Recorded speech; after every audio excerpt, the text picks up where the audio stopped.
ये चाल, समय और दूरी, speed, time and distance chapter प्रारंभ हुआ है। पार्ट 1 में हम थ्योरी चालू किए, चाल किसे कहते हैं, तो इसके आधार पर फार्मूला भी निकाल दिए थे।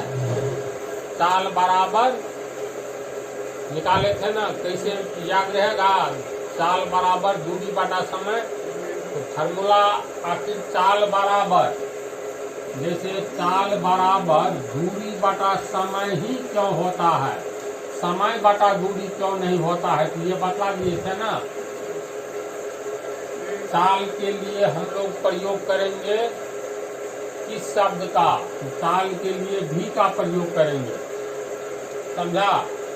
दूरी के लिए एस का प्रयोग करेंगे, और समय का अंग्रेजी टाइम होता है तो इसके लिए टी का प्रयोग करेंगे।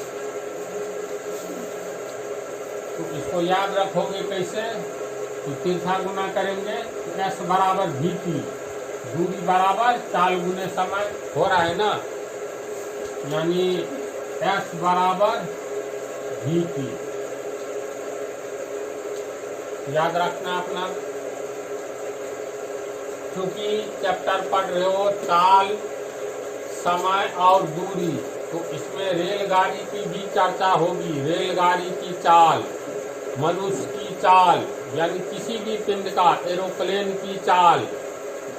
तब सवाल है, अगर मान लो ये कहा जाए एक हवाई जहाज 5000 किलोमीटर प्रति घंटे की रफ्तार से जा रहा है,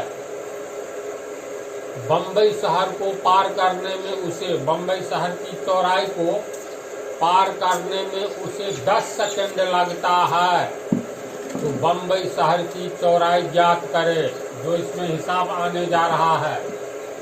एक रेलगाड़ी अगर चलती है तो रेल की पटरी के बगल में देखना, पुराने जमाने में टेलीफोन का खंभा गड़ा रहता था, अभी भी बिजली का पोल गड़ता है निजी, तब न लाइन सब जगह जा रहा है। तो कहीं पर बिजली का पोल है रेलवे पटरी के बगल में, या मान लो टेलीफोन का खंभा है, या मान लो रेलगाड़ी जा रही है, बगल में कोई आदमी खड़ा है, तो मान लो रेलगाड़ी की ये पटरी है। देखो ध्यान से देखो, कंसेप्ट चाहिए, फार्मूला होता कैसे है, अपने से कैसे निर्माण करेंगे, अपने से कैसे उत्पन्न करेंगे, अगर ये जान गया तो समझो मैथ काफी मजबूत है। इसीलिए कंसेप्ट को तैयार करो, गहराई से बतला रहे हैं, ध्यान दो, नहीं समझने पर पूछना है। रेलगाड़ी की पटरी समानांतर होती है ना, तो मान लो ये रेलगाड़ी की पटरी है, इसके बगल में एक बिजली का खंभा है, या मान लो टेलीफोन का खंभा है, ये ए बी। इस पटरी पर, पटरी की चौड़ाई कम लेते हैं,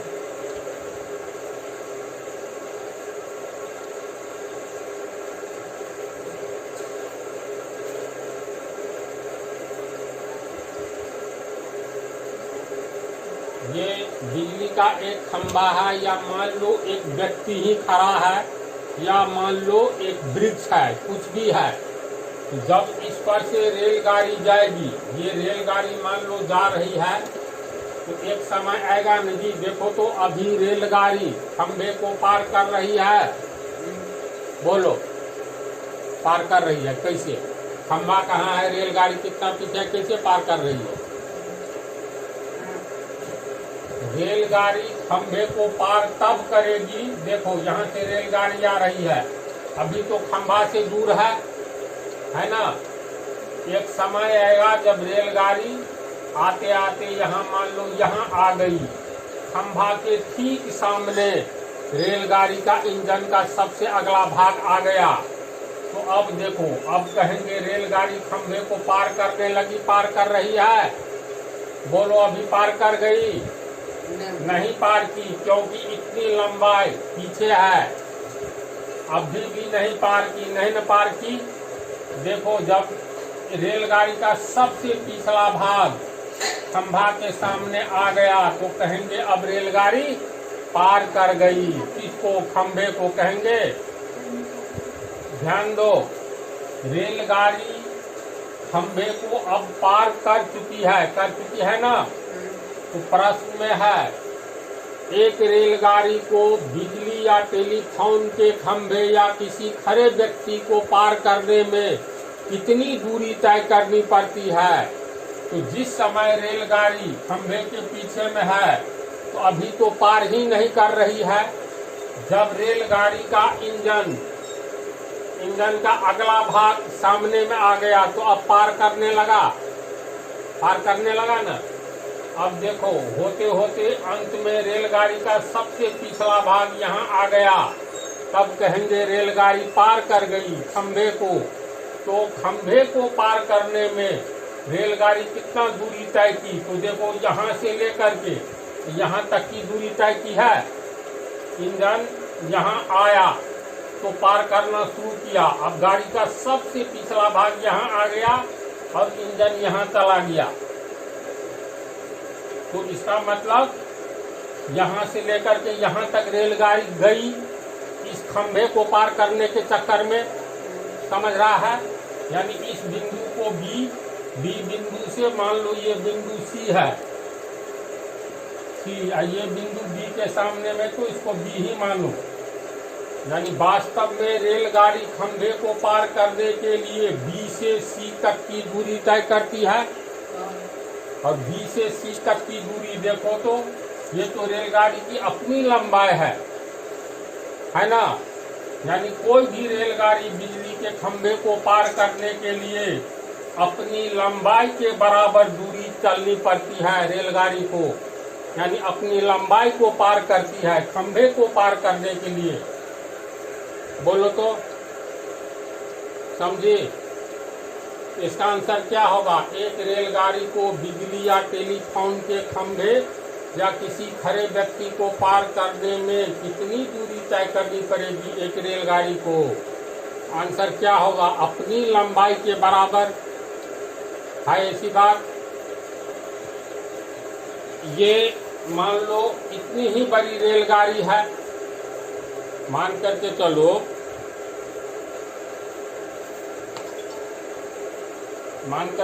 ये है रेलगाड़ी। मार्कर की लंबाई से ये छोटी गाड़ी है, ये बड़ी रेलगाड़ी है, अलग अलग लंबाई वाली है ना। तो मान लो ये रेलगाड़ी है, तो रेलगाड़ी जा रही है, देखो अभी खंभे को पार नहीं कर रही है। जब तक इस रेलगाड़ी का सबसे आगे वाला भाग इंजन का अब यहाँ आ गया, तो यहाँ से खंभे को पार करने के लिए खंभे को अब पार करना शुरू की है। तो कहाँ से? तो यहाँ से। तो देखो, पार करने का अर्थ हुआ रेलगाड़ी आगे बढ़ रही है, पिछला पोर्शन यहाँ आ गया। तो इंजन यानी रेलगाड़ी को यहाँ से लेकर के इसका आगे वाला इंजन यहाँ से लेकर के यहाँ तक गया ना। यानी इतनी दूरी तय की, इतनी दूरी तो इस रेलगाड़ी की लंबाई है।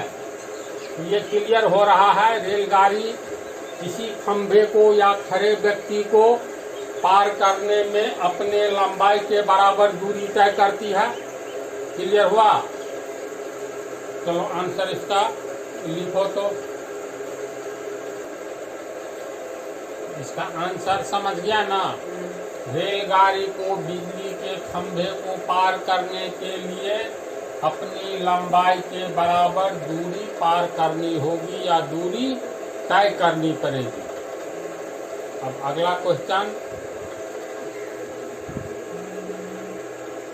देखो। अगला क्वेश्चन है, किसी रेलवे प्लेटफॉर्म, सुरंग जानता है ना?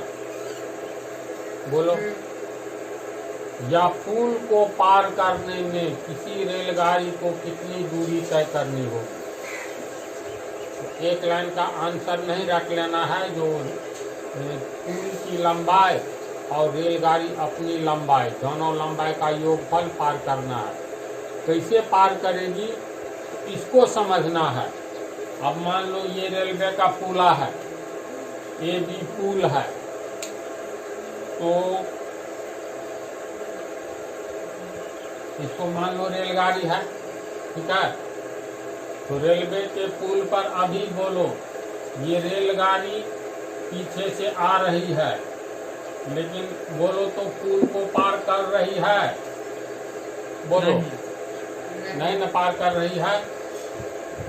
अब होते होते इसका रेलवे का इंजन का सबसे अगला भाग आ गया बिंदु ए पर, तो इसका अर्थ हुआ अब जो आगे बढ़ रही है तो पुल को पार करना शुरू कर दी।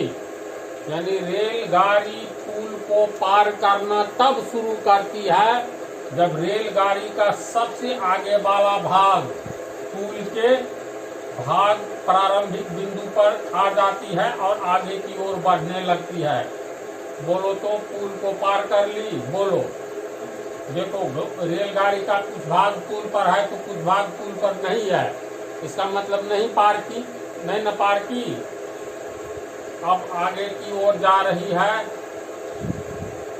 बोलो अब पार की, नहीं पार की। रेलगाड़ी पुल पर ही है तो पुल को तो पार नहीं की। अब फिर आगे की ओर जा रही है, बोलो तो पार की, नहीं पार। कैसे पार की? अभी कुछ भाग तो पुल पर ही है। तो जब तक ये अब देखो यहाँ आ गई, अब पार कर गई ना। बोलो इस क्रम में रेलगाड़ी को कितना दूर चलना पड़ा? तो यहाँ से चलना शुरू किया था न जी, है इंजन यहाँ पर आया था।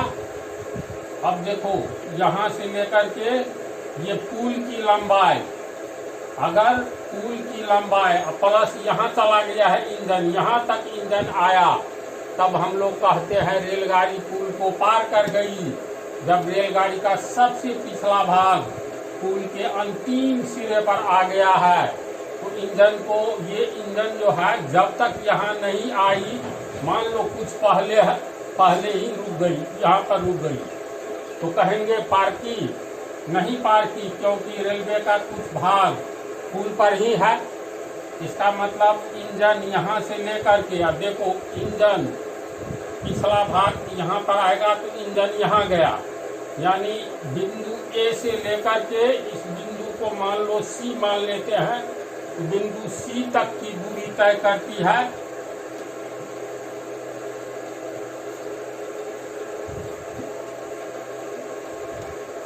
ये बिंदु सी है।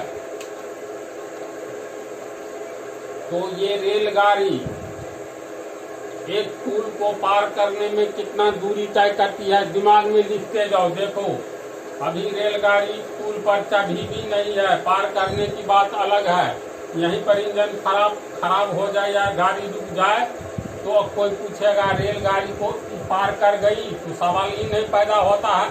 अभी तो पुल पर भी नहीं पहुंची है, तो पुल को कब पार करना शुरू करेगी? जब रेलवे का अगला भाग इंजन यहाँ आ गया।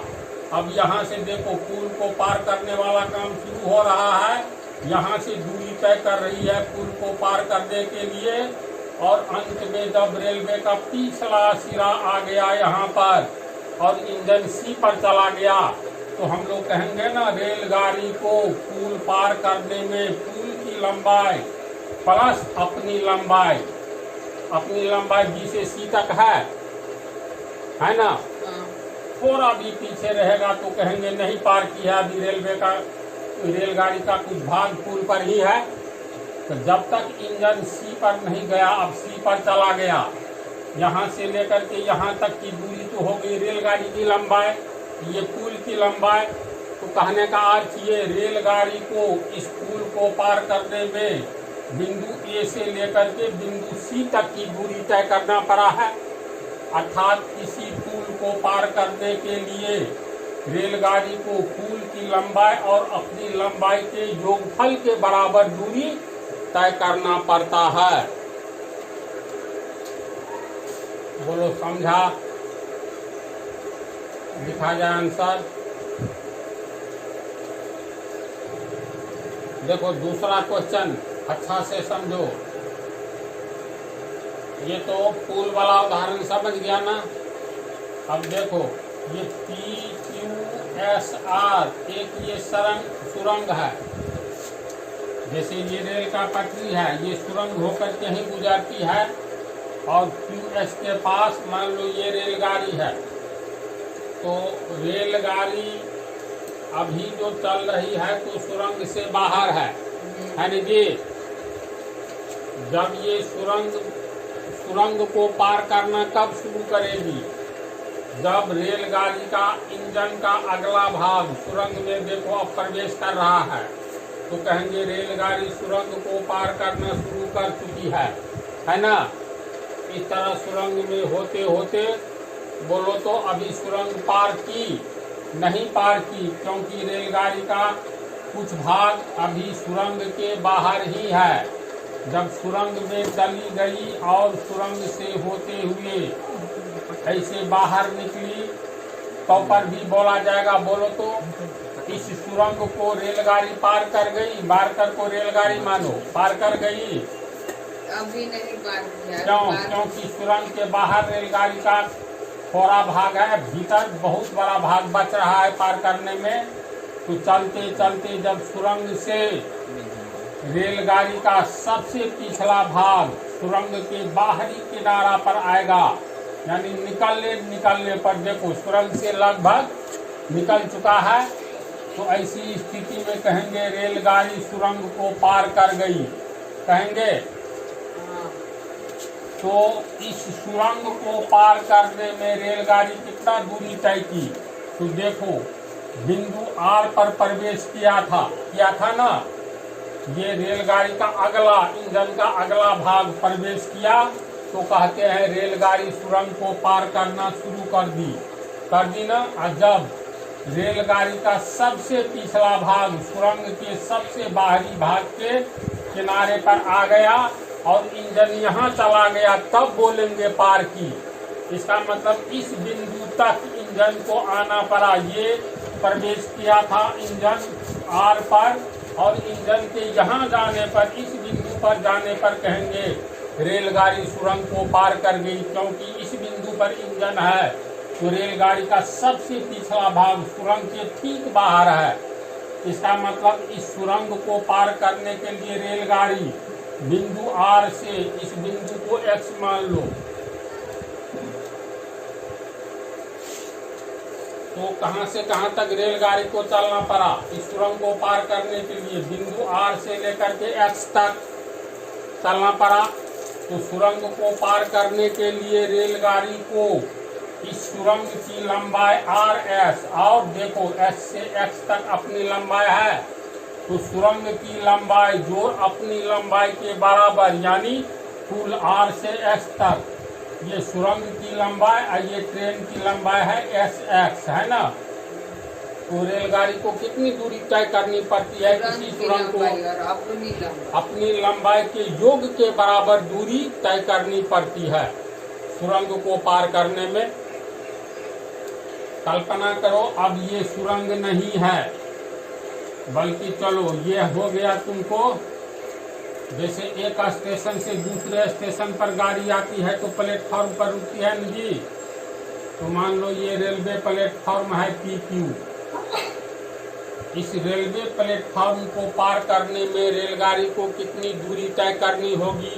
तो सेम कंडीशन, रेलगाड़ी आ रही है अभी प्लेटफॉर्म पर, तब चढ़ेगी जब P पर ये इसका इंजन का अगला भाग आएगा। पूरे रेल में सबसे आगे इंजन ही न रहता है। तो मान लो देखो अब यहाँ आ गया, कहेंगे रेलगाड़ी प्लेटफॉर्म को पार करना शुरू की और बिंदु P से पार करना शुरू किया ना।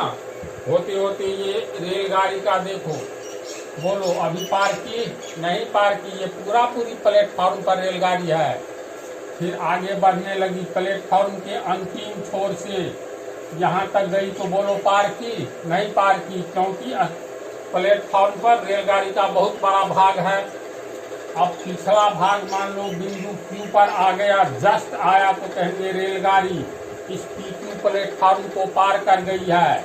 और कितना दूरी तय की? तो प्लेटफॉर्म की लंबाई प्लस अपनी लंबाई, यानी यहाँ तक गया इंजन, यहाँ तक गाड़ी, यहाँ तक आएगा इंजन, तब न पीछे वाला भाग प्लेटफॉर्म के अंतिम छोर पर है। इसका मतलब रेलगाड़ी को बिंदु P से लेकर के x तक की दूरी तय करनी पड़ती है, यानी प्लेटफॉर्म की लंबाई प्लस अपनी लंबाई के बराबर दूरी रेलगाड़ी को तय करनी पड़ती है रेलवे प्लेटफॉर्म को पार करने के लिए, तथा किसी सुरंग को पार करने के लिए सुरंग की लंबाई प्लस अपनी लंबाई के योग के बराबर दूरी तय करनी पड़ती है। सेम कहानी, पुल को पार करने के लिए रेलगाड़ी को पुल की लंबाई जो अपनी लंबाई के बराबर दूरी तय करनी पड़ती है। समझा? कहीं खोट है समझने में? तीनों पॉइंट समझ गया? तो चलो आंसर इसका लिखो। अब इसमें भी हम ये बतला दिए हैं, जो बतलाए हैं वही लिख दिए। किसी रेलवे प्लेटफॉर्म या सुरंग या पुल को पार करने में रेल मतलब रेलगाड़ी को अपनी लंबाई जोड़ सुरंग या प्लेटफॉर्म या पुल की लंबाई के बराबर दूरी तय करनी पड़ती है। सबका काम होने जा रहा है प्रॉब्लम बनाने में, तो इसको समझ गया अच्छी तरह? तो इसको रहने दो, अगले पार्ट में हम प्रॉब्लम शुरू करेंगे, जो थ्योरी आएगा पढ़ाया जाएगा।